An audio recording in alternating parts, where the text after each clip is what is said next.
والله مش عارف اقول لكم ايه. في انتعاش في الموضوع. الاختراع ده جامد. الكيكه دي صايعه قوي. السلام عليكم ورحمه الله، معكم يوسف فيديو جديد. ايه يوسف فيديو دي؟ معكم يوسف فيديو؟ لا، معكم يوسف جدو وفيديو جديد.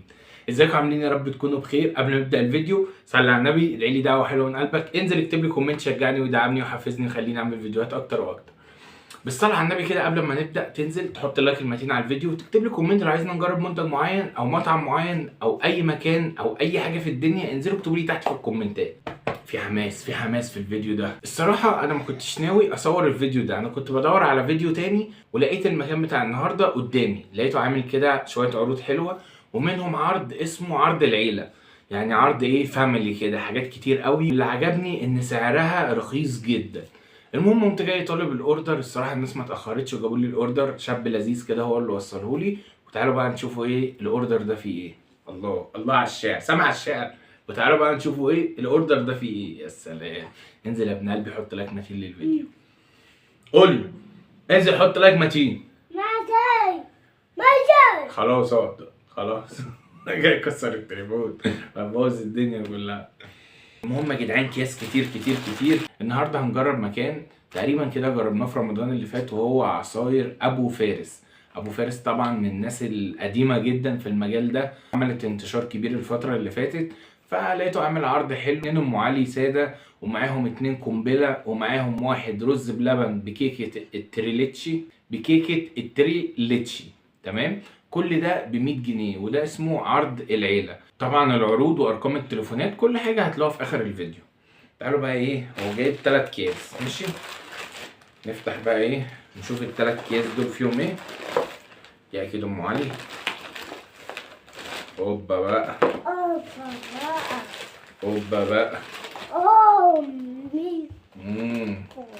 شغل عالي بقى يا جدعان. من الواضح كده ان في زروطه. حلو.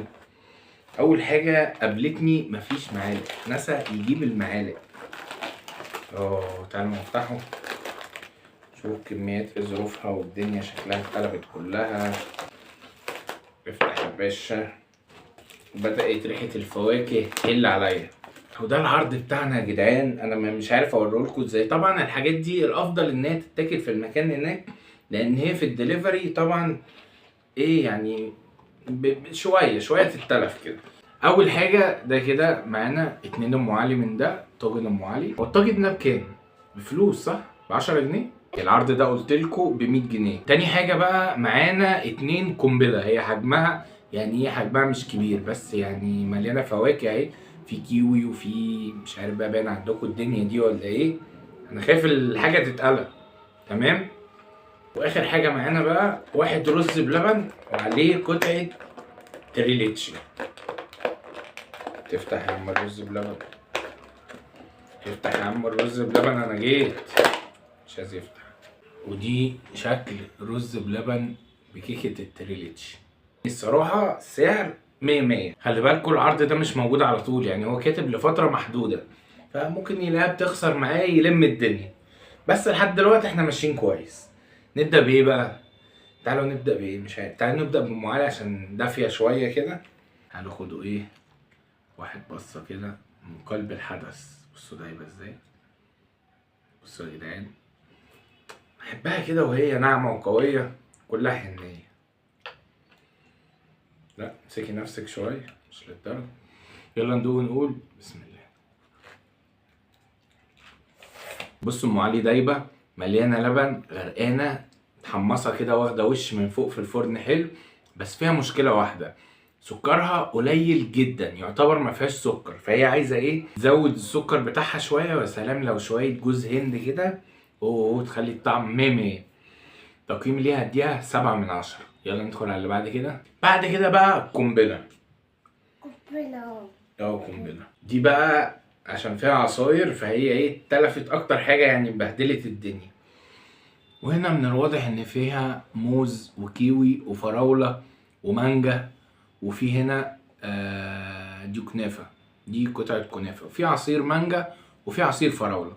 طبعا مش قادر اقلبها كده عشان ايه، الدنيا بايظه. في تفاح كمان، في هنا قطع من التفاح اهي. اوبا اوبا يا جدعان على الشغل العالي والكلام الجامد. بصوا بصوا بصوا على بق على طول، بسم الله.